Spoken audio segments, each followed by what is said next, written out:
ආයිබෝවන් cooking හට්ටල්ගේ YouTube channel එකට අදත් ඔයාලව ආදරෙන් පිළිගන්නවා. ඉතින් අද මේ වීඩියෝ එකෙන් ඔයාලට තේ බොන වෙලාවට හරි ඉක්මනින් හදාගන්න පුළුවන් පැණි ඉඳිආප්ප රෙසිපි එකක් තමයි මම ඔයාලට අරගෙන ආවේ. හරි ඉක්මනින් විනාඩි 10කින් වගේ මේ රස ඉඳිආප්ප එක ඔයාලට හදාගන්න පුළුවන්.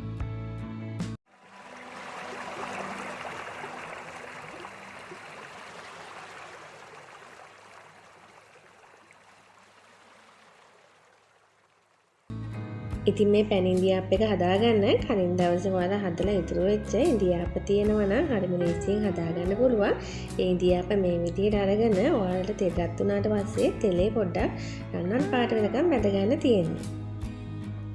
ඉඳිආප්ප වේලන්න කරන්න ඕනේ නැහැ. රෑ ඉතුරු වුණාට පස්සේ ඔයාලට පුළුවන් ඉඳිආප්ප ටික ෆ්‍රිජ් එකේ දාලා පහුවදා හවස තේ බොන වෙලාවට මේ විදිහට මේක හදාගන්න. ඉතින් මෙම හැන්දෙන් තට්ටු කරද්දී කර සද්දයක් එනවා නම් ඔයාලට පුළුවන් මේක මේ වෙලාවේ ලිපෙන් බා ගන්න.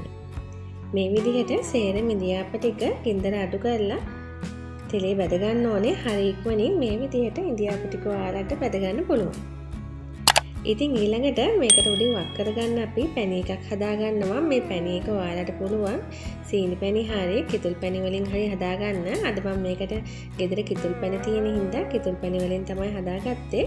ඉතින් පැණි ටික මේ විදිහට රත් වෙලා මෙහෙම නූල ඇදෙන ප්‍රමාණයට පැණි ටික හදා ගන්න ඕනේ. ඉතින් ඊට පස්සේ පැණි ටික මේ වගේ නූල ඇදෙන ප්‍රමාණයට හැදුනට පස්සේ මේක හොඳට නිවෙන්න තියාගන්න. ඉතින් මේ වෙලාවේදී ඉඳිආප්ප ටිකත් හොඳට නිවිලා තියෙන්නේ. ඔයාලට මේ විදිහට ලස්සනට හදාගත්ත පැණි ටික ඉඳිආප්ප උඩට මේ විදිහට රවුම් කරගන්න පුළුවන්.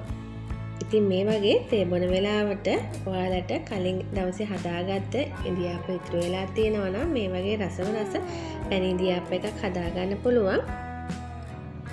ඉතින් විනාඩි 10ක් වගේ හරිම සුළු කාලයකදී ඔයාලට මේ වගේ රස පැණි ඉඳිආප්ප එකක් හදලා රස බලන්න පුළුවන් ඕනෝනෙම. ඉතින් තාම අපිව subscribe කරලා නැති කවුරු හරි ඉන්නවා නම් අපිව subscribe කරලා දිගටම මේ වගේ වීඩියෝ බලන්න අපිත් එක්ක එකතු වෙලා ඉන්න කියලා ආරාධනා කරනවා. ඒ වගේම මේ වීඩියෝ එකට ඔයාලා කැමති නම් like එකක් දාන්නයි, comment එකක් දාන්නයි අමතක කරන්න එපා. මේ වගේ වීඩියෝ එකකින් නැවත හමු වෙමු. ඔයාලා හැමෝටම සුබ දවසක්.